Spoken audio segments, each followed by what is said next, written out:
जय हिंद दोस्तों, आइए इस वीडियो में हम लोग बायोलॉजी के एक बहुत ही इम्पोर्टेंट टॉपिक है प्रकाश संश्लेषण। प्रकाश संश्लेषण के बारे में समझते हैं।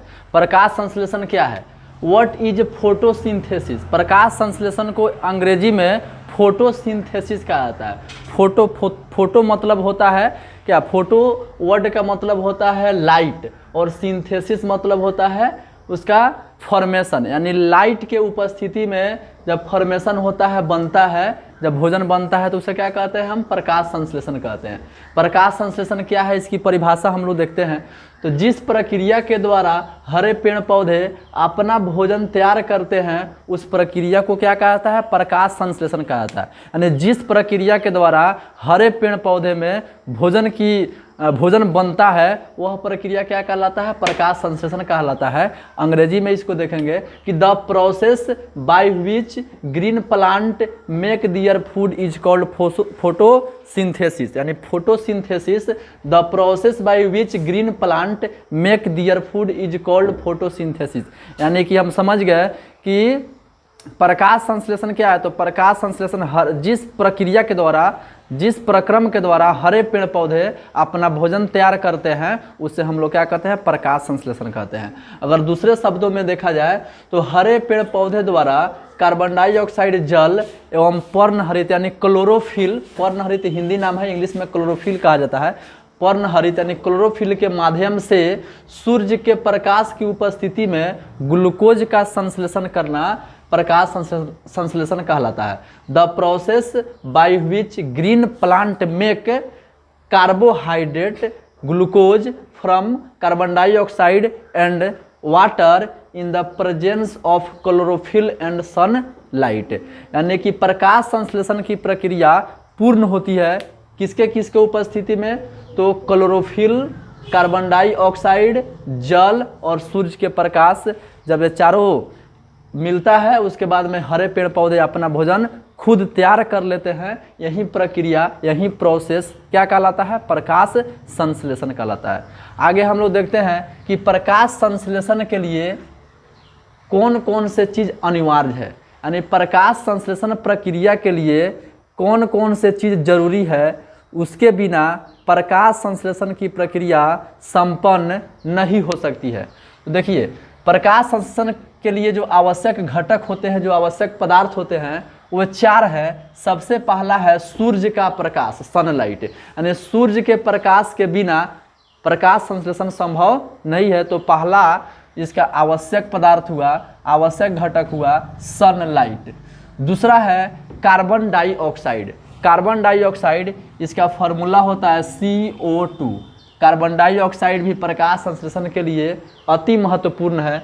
तीसरा है जल यानी वाटर, इसका फॉर्मूला होता है H2O। तो जल भी प्रकाश संश्लेषण के लिए आवश्यक है। और चौथा है पर्णहरित, क्लोरोफिल। पर्णहरित को इंग्लिश में क्लोरोफिल के नाम से जाना जाता है। तो ये चारों प्रकाश संश्लेषण के लिए महत्वपूर्ण है। अगर इस चारों में से कोई अगर एक नहीं रहेगा तो प्रकाश संश्लेषण की प्रक्रिया संपन्न नहीं होगी। आगे हम लोग देखते हैं प्रकाश संश्लेषण के लिए रासायनिक समीकरण कैसा होता है, यानी कैसे प्रकाश संश्लेषण की प्रक्रिया संपन्न होती है।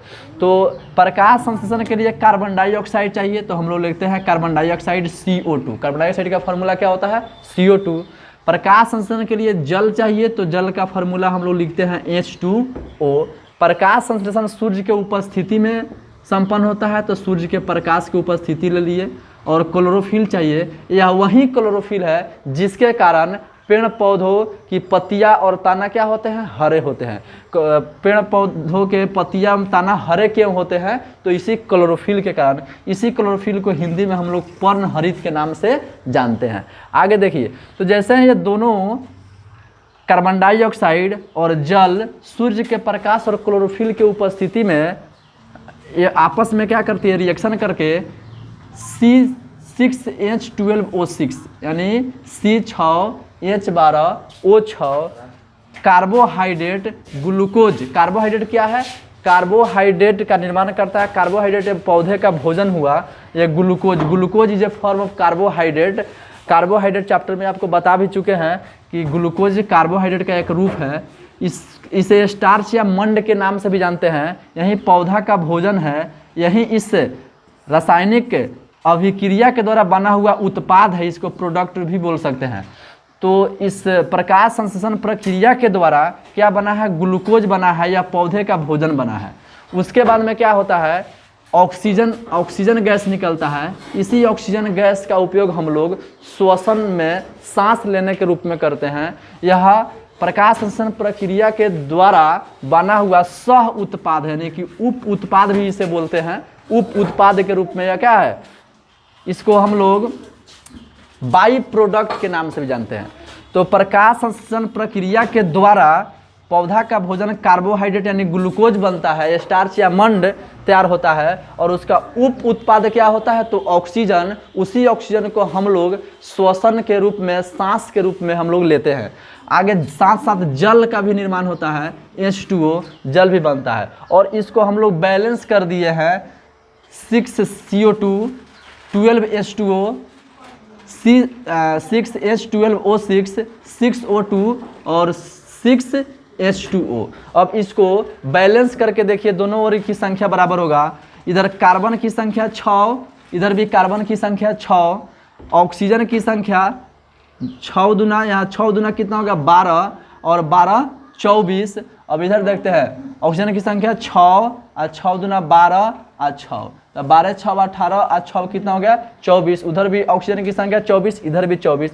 अब देखते हैं हाइड्रोजन की संख्या, 12 दूना 24 हाइड्रोजन इधर है, तो इधर भी देखिए 6 दूना 12 और 12 24 हाइड्रोजन उधर भी है। तो दोनों ओर जब तत्वों के परमाणुओं की संख्या जब बराबर हो जाए उसे संतुलित रासायनिक समीकरण कहा जाता है। और समीकरण को संतुलित लिखना ही बेहतर होता है और अच्छे अंक आपको मिल सकते हैं उसको संतुलित करके लिखने के बाद में ही।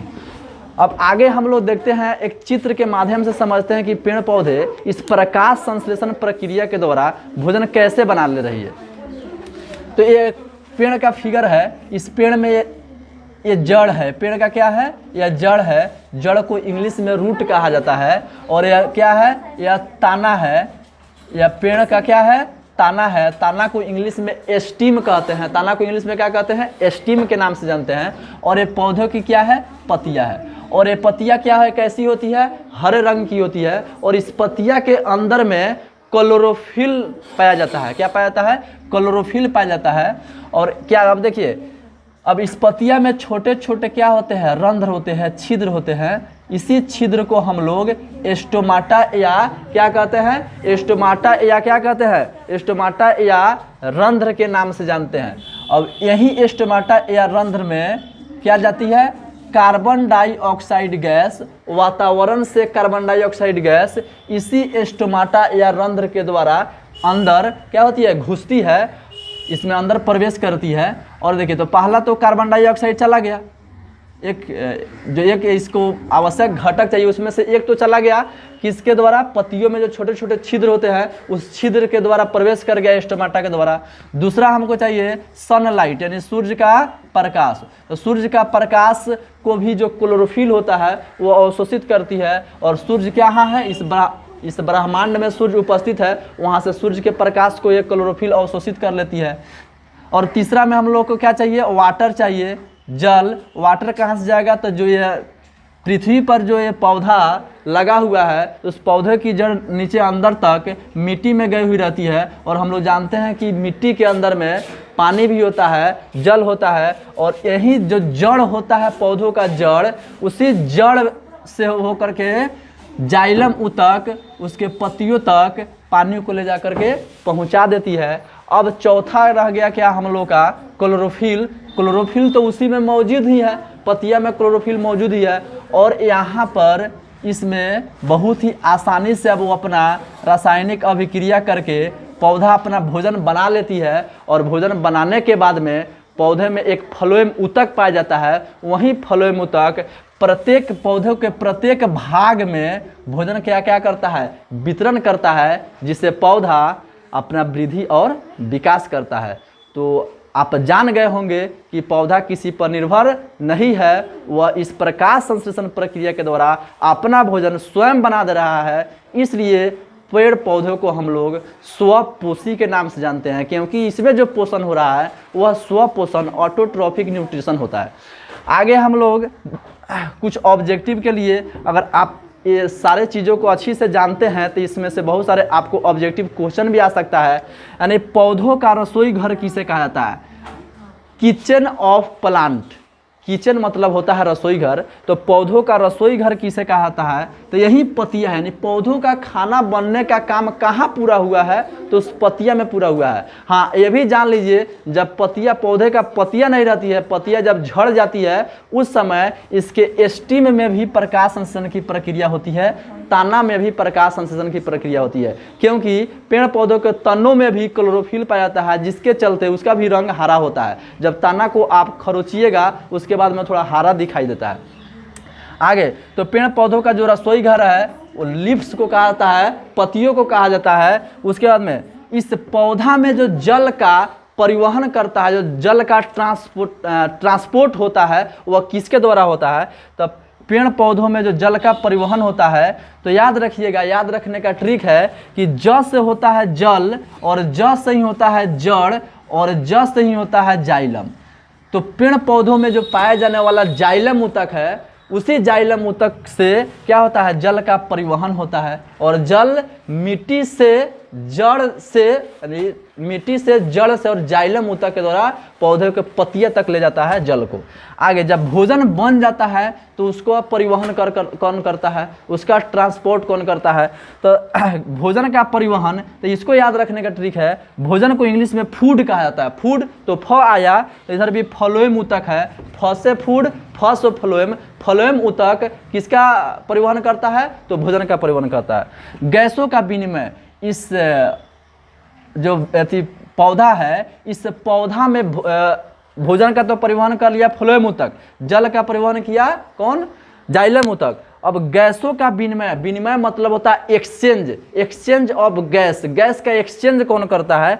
तो जैसे कार्बन डाइऑक्साइड को लेता कौन है, फिर उसको निकालता कौन है? यानी तो इसको रंध्र होता है, यानी इसी को इंग्लिश में स्टोमाटा कहते हैं, जो छोटे छोटे छिद्र होते हैं। इसी छिद्र से कार्बन डाइऑक्साइड घुसता है और ऑक्सीजन निकलता है। जब प्रकाश संश्लेषण की प्रक्रिया संपन्न हो जाती है तो उप उत्पाद के रूप में यहाँ पर भाई क्या बना है? ऑक्सीजन बना है ना, तो वो तो भी निकलेगा। तो किससे निकलेगा? तो इसी रंध्र के द्वारा वो बाहर निकलता है ऑक्सीजन।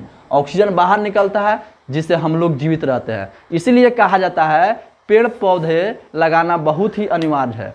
हम लोग को जिंदगी में प्रत्येक साल एक पेड़ जरूर लगाना चाहिए। अगर एक पेड़ कहीं काट देते हैं तो उसके बदले में 10 पेड़ लगाना चाहिए। कहा जाता है एक पेड़ 100 पुत्र के समान होता है। पेड़ नहीं होगा तो हम लोग भी नहीं होंगे, यह पृथ्वी पूरा खत्म हो जाएगा। तो कार्बन डाइऑक्साइड और ऑक्सीजन का विनिमय कौन करता है? एक्सचेंज कौन करता है? तो स्टोमाटा या रंध्र। क्लोरोप्लास्ट। अब देखिए यहाँ पर कुछ समझते हैं। इस पौधे पर छोटा छोटा कुछ जो रंध्र होता है, और अलग से भी एक छोटा छोटा इसमें उस रंध्र से बड़ा एक छोटा छोटा छिद्र होता है, जो आपको पत्तियां पर धब्बा की टाइप से दिखाई देता है, उसे कहते हैं हम लोग क्लोरोप्लास्ट। उसको हिंदी में हरित लवक के नाम से जानते हैं। और उस हरित लवक के भीतर आता है पर्ण हरित यानी क्लोरोफिल, जिसके कारण उसका रंग हरा होता है। और उस क्लोरोफिल के अंदर आता है कौन? मैग्नीशियम पाया जाता है। क्लोरोफिल के अंदर क्या पाया जाता है? मैग्नीशियम पाया जाता है। इस प्रकार से अब देखिए, अब पौधों का रसोई घर हो गया पत्तियां, और जो क्लोरोफिल है उसके बिना भी प्रकाश संश्लेषण की प्रक्रिया संभव नहीं हो सकता है। इसलिए क्लोरोफिल को क्या कहा जाता है? पौधों का रसोइया कहा जाता है। यानी खाना बनाने का जो काम करती है वह क्लोरोफिल करता है। तो इस प्रकार से आपको समझ में आ गया होगा। इसका एक स्क्रीनशॉट लेकर के आप आसानी से याद कर सकते हैं। इसी प्रकार की बेहतरीन वीडियो देखने के लिए अगर आप अभी तक मेरे इस YouTube चैनल को सब्सक्राइब नहीं किए हैं तो कृपया जाकर लाल बटन दबाकर सब्सक्राइब कीजिए। और अगर यह वीडियो आपको अच्छा लगा हो तो लाइक भी कीजिए और अपने दोस्तों के साथ शेयर कीजिए। तब तक के लिए मिलते हैं नेक्स्ट वीडियो में। जय हिंद।